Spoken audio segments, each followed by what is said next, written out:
It's time for Voices from the Garden, a series that celebrates and explores an intrinsic mix of life lessons, faith stories, and glorious gardening adventures, told by those who experience them in their own words, exclusively on the Rose Chat podcast. Rose friends, we have a real treat for you today.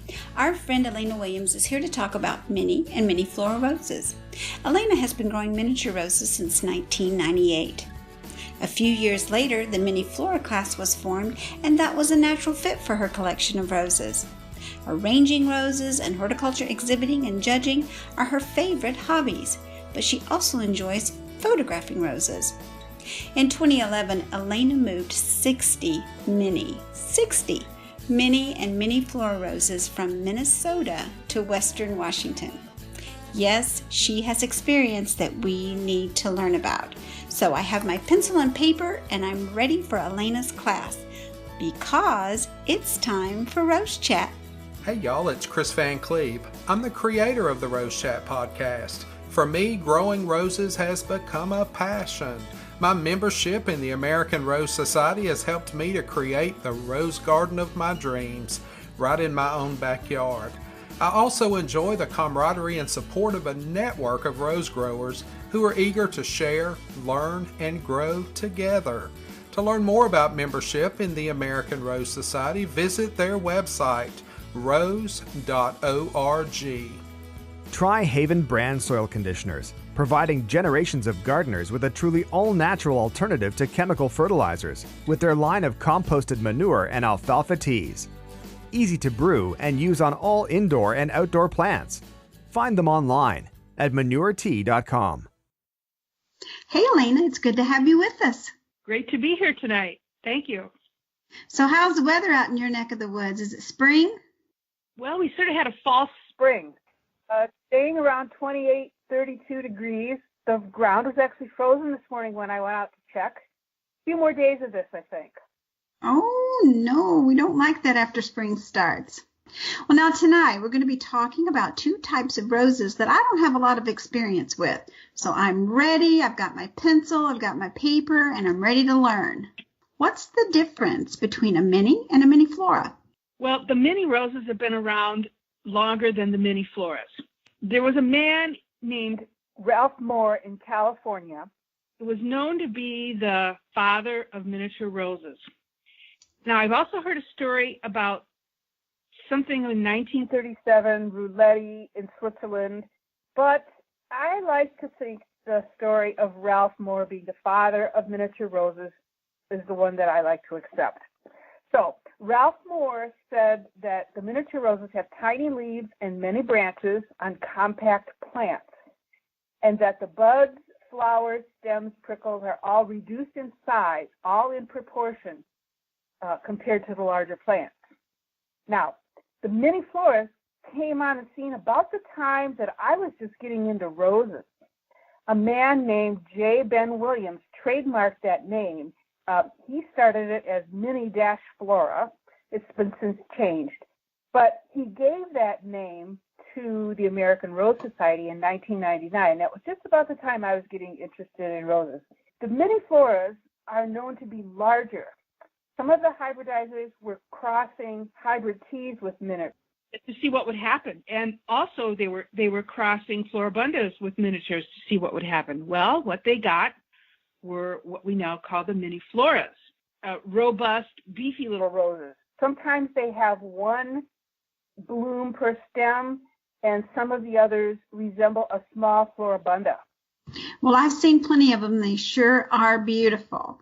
So I've had a few. I think I grew Cupcake at one time. That's a mini, isn't it? Yeah. Are you familiar with that one? Oh, yes. Yeah. It had perfect little blooms. And I think, now that I'm thinking about it, I think I had Mini Pearl. Was Mini Pearl a mini? Yes, it was. Okay. See, I've got more experience than I thought. Well, I don't see a lot of, I don't know that I've ever seen a Miniflora, and I don't see very many mini roses in the garden centers. I do see them for, Valentine's Day and that kind of thing in the grocery store, but I don't know if they're hothouse grown, how they do in my conditions here in the winter. So I'm wondering, where do you find them? Well, you're right, Teresa. There are not very many miniature roses or mini-floras in the general garden center. Last year, I saw Cutie Pie. Weeks was selling it, and this particular garden center happened to have a lot of the Weeks roses, and so they had Cutie Pie. And I did buy that just to see how it would do.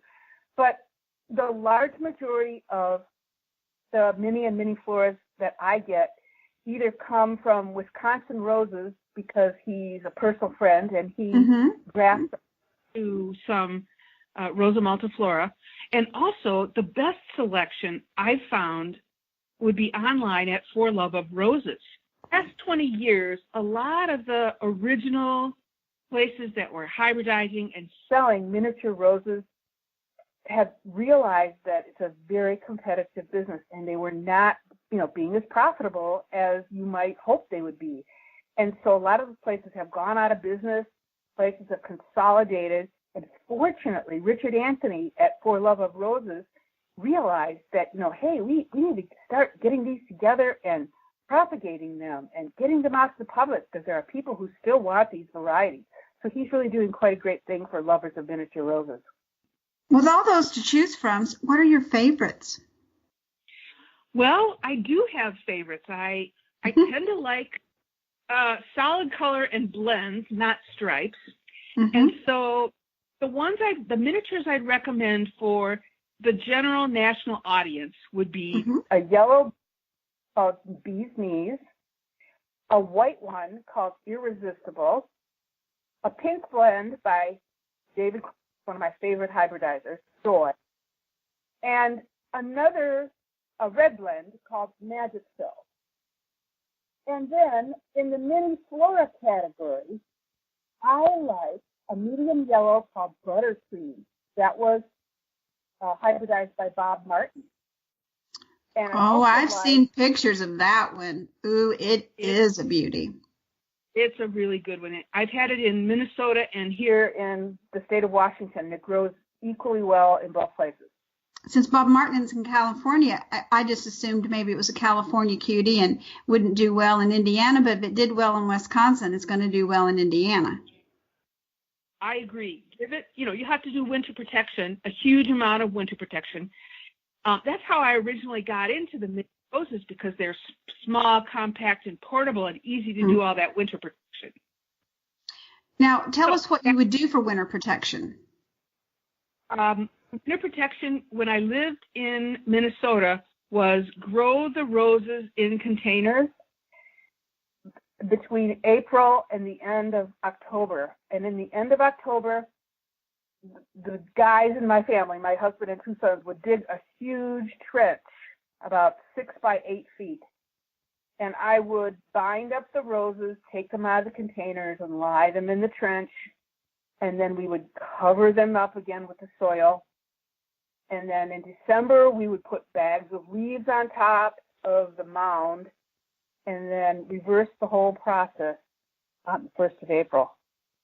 Oh, my word. What a grand idea. And they made it.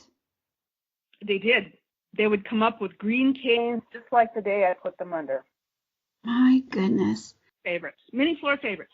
So I like to be in rose shows. I like to take my roses and show them off, and so other people will grow. I've had pretty good luck with Showstopper, which is an apricot blend Mini-flora, and also a white Mini-flora called Whirl Away. Those is hybridized by David Clements. He does a lot of those Mini-floras, and other than Joy, which he named after his mom, which is a miniature, he's named a lot of them after horse races. And however he decides to run his program of hybridizing, the crosses and the size and the results that he gets really appeals to my eye. And so at his roses, I do tend to purchase them. Now, I have some what I call local Pacific Northwest favorites. And again, I don't have a lot of experience growing these in other places, but in my area, Seattle Sunrise, which is an apricot blend. Seattle Sunrise, a big winner. Powerhouse, you might have heard of that national green. It's a red blend, and that's a great Mini-flora. And then the last one that's really big out here is Dr. John Dickman. Dr. John Dickman is a mauve rose with sort of a red circle on the edges of the petals. Mm-hmm. And in Northwest, we get a lot of cloudy weather and a lot of rain. And it's not a joke, it's the truth. But what that does for our roses is they don't bleach out. Like in Minnesota and probably other places in the Midwest and maybe even in the South, during the heat of the summer, the roses just change color and want to go white and all those kinds of things. Well, Dr. John Dickman stays that nice mauve with the red edge. Oh, I love that. I love that. It grows really well here. So let's see. I'm sure you grow all of these roses, so you have to be asked for advice all the time. I've seen the pictures. They're so beautiful. So what would be your top 2 rose gardening tips? Well, I think, when I thought about this question, I think people need to learn about their native soil. You know, when I was a gardener, it was kind of random. I mean, I just thought, okay, I need to get the fertilizer, throw the fertilizer down, and, maybe I need this or maybe I need that, or so-and-so said this. Before you start throwing stuff down, I think people need to figure out, okay, what kind of soil is in this bed? What is the pH bed? And again, that's important because the roses can uptake the fertilizer best between 6.0 and 6.5 pH. Mm-hmm. Now, it's kind of a natural condition out here west of the Cascades where I live, but I know in the Midwest it's up closer to 7. Isn't that true? Have you checked the pH in your garden? Well, I have a pH meter and I do pretty well. I'm usually about 6.5, but I'm ready. It's been a long time, so I'm ready for a full soil test this year. So I really believe in that. And, if the soil's not right, nothing else is going to be right. That's exactly true, Teresa. That's the first bit of advice I have. Oh, and I'm always trying to convince people that they should get local compost. Even here regionally, where I live, it's called Kitsap Peninsula, and we get this stuff called Oli fish, which is literally fish compost. And again, in Tacoma, they get something called Tagro, Tacoma, whatever, da-da-da-da. And then over near Seattle, they get something called Moodoo, which is from the farms, compost manure. So I think you need to go with whatever is local in your area. I think that's a fabulous idea. Yeah, the second thing I think is really important is that people need to pay attention to their climate and the variations and know what to expect. And I learned that when I moved from the Midwest, which has a continental climate, out to the Pacific Northwest, which has a maritime climate. And everybody thinks, oh, it rains all the time in Seattle. Well, it rains 9 months in Seattle. And there's a drought for about 2.5 to 3 months. I mean, literally zero rain, and nobody realizes that. But when people come out here to visit, of course they want to come in July and August because the weather's great. So wherever you are in this United States, you need to think about what's your climate. Do you have to, plan for what's going to happen next month? When do you expect your, last frost? When do you expect your first frost? Planning, keeping a diary, all those things make it, to me, more fun, but it also helps you be more successful because try as we might, I forget. What was my favorite last year or what did well or, there's really no way to remember all of that. So keeping a diary, knowing your conditions and what happened when, I think can help so much. And you're just more informed and it just makes it more personal, more fun. Oh, I agree 100%. Well, now, there's another thing we need to talk about. You've been showing us all those pictures on Facebook of this new bed. And every gardener that I know who's been gardening for a while is so envious of a new bed challenge. I mean, we love that, digging new ground, getting it all ready. So tell us about your new project. Well, I thought about it for a couple of years, actually, and I thought, what am I waiting for? Just get it down on paper and make it happen. And so I did. I ran out of room for roses in the ground. With that drought that we have in summer, it's really tough to keep your containers watered at the correct level. So my particular garden, my native soil sandy, and so I had to, put it on a watering system and all that. So I'm not into growing in containers as much, but raised beds to me are the way to go. So we had this view from our dining room, and a previous owner of this place had planted asparagus, which is great in the spring, but then the rest of the year, like you're looking at these, and it's like, okay, I'm tired of looking at these ferns. I can get asparagus for And so then I, decided, first I put the hose out and around, and I said to my husband, what do you think about this? He goes, yeah, go for it. Make it bigger. And I'm going, okay. And so I got this spray for grass, and then I sprayed it out of what I thought I wanted and looked at that for a while. And actually, this is the part I really liked. I designed it for 30 large roses on 3 feet center, because originally thought I wanted to plant them on 2 foot centers, but big roses grow really big here, and so everyone, you got to put them on 3 feet center. Oh, okay, I'll do that. So I designed it for 30 large roses on 3 foot centers, and then again, I got some local workers to go with me over to Home Depot, and it was the mathematics part of it was fun too. Was figuring out how many bricks I needed, and then figuring out. There's this place called Morrison Gravel, which has, garden soil and Ole mix that you buy by the truckload, and so they have a calculator of how much do you need, And I thought, gee, this is kind of fun. See if I get it right.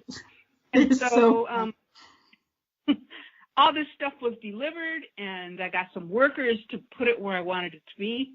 And so it's doing really well so far. So far, I have 12 large roses that were planted last fall and 7 polyanthus. I like the polyanthus, too. And something about their small size that I like. Again, it goes along with my liking miniature roses. So I put those on a border. And then I've got some spots designated for roses this spring, and then I've got some on order, don't we all? And yes. Actually, that I picked up today from my friend. We did a group order, so to speak, and today I got Desdemona and Dainty Beth. So, yes. Yeah, large roses grow really well here, and being someone that always grew miniatures and mini-floras, and then I go to these rose shows and I see all these wonderful large roses, and I think, what if that's my garden?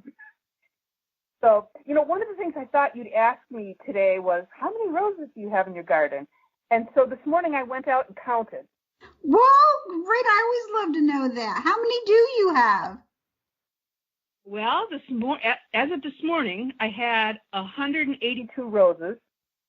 53 are miniature and mini-flora roses in dedicated beds, and they get the most attention, and they get the first attention.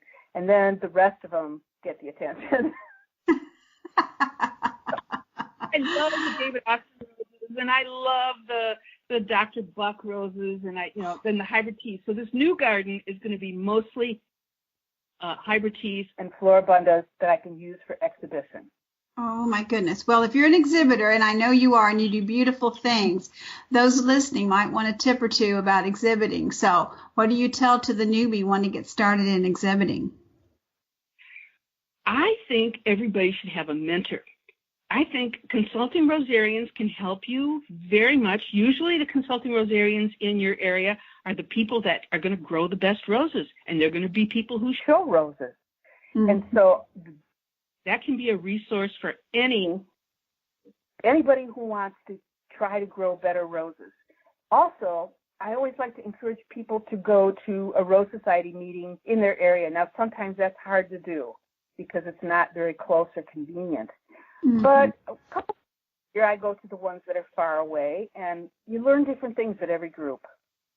You sure do. We have people come, we have at least 2 and maybe 3 that drive an hour or more to get to us. I just feel so, blessed that they come. We have people coming from, towns away because, we're in the center of Indianapolis. It's not just down the street for me too, but it's so great when we all get together and we share what we're doing and share our ideas. And it's not just roses, it's friendships, and for people who like the same thing, it can just be such a special thing. I think everybody that loves roses would enjoy being part of such a group. I think you're right, Teresa. I think the more that we can tell people that it's about roses and we'll teach you how to grow great roses, but it's also about the people. Oh, it is. It so is. Now, there was a scary thing that you posted on Facebook that someone else was beginning to admire your roses from very near, and that was the deer. Oh, yeah, it's true. I think a lot of the wildlife go in cycles because we've been here 6 years, and I knew that they lived in a historical cemetery about a block away. I mean, it's just they were here first, and it's a historical cemetery. Nobody's been buried there for like 150 years. But we have a fence around our property, and we're on a hill, but the fence is not big enough, it seems, and they jump over the fence and sometimes get in, and so that's been a challenge. I bought one of those water blasters. Not sure exactly what the name brand is, but you attach it to your hose, and it's a motion detector, and then when the deer or people come into your yard and it's turned on, it will spray like a few blasts of water, like a sprinkler. And that has. But one time we went away on a trip, and I forgot to tell my friend who was watching my house about the water blaster. And when she went out to see the roses and got blasted with water, so. Need to remember to tell that one. Well, I have a friend here that's very active in our Rose Society, and she has a deer problem extraordinaire. And she says that if she sprays deer away, she has roses. If she doesn't spray deer away, she has no roses. It's pretty bad. But she says that really, really works. And with the problem that she has, you might try something like that if you need to, especially, I don't know how long it lasts, but if you're going to be gone for a weekend or something, just to deter them a little more. Yes, because one of the master gardeners told me that the same deterrent doesn't work all the time. They get used to it. They learn, oh, that's a funny tasting one, I won't go there. Or, oh, the water blaster's over here. I actually put the water blaster in a pot, in a rose container, and I moved the rose container around. So that hey, you're pretty crafty. Move around because they go, oh, the water's over there, I'll go over here. Oh my gosh. Yeah. It's fun. They're pretty and they're smart, but we don't like them that close to our roses. Because they just like them too much, and they can just take a great old big rose bush and have it for lunch, and that is just not acceptable. Right. Elena, it has been so fabulous to be with you, and I have a whole list of notes. Well, good. I look forward to finding your new miniature and Miniflora pictures on Facebook, Teresa. I'm going to do it. Especially, I've been wanting to do bee's knees, and I think I'm going to try cutie pie. So I think those will be mine for this year. Sounds like a good plan. Well, friends, Elena is a garden blogger, and we will put a link to her blog in the podcast notes. So until next time, happy gardening from your friends at Rose Chat. Thanks for listening to today's broadcast of Voices from the Garden, an exclusive story series celebrating the human experience in the garden exclusively on the Rose Chat podcast. If you have a story to tell, email us at grow@rosechat.info. Voices from the Garden is a production of the Rose Chat Media Group, Birmingham, Alabama.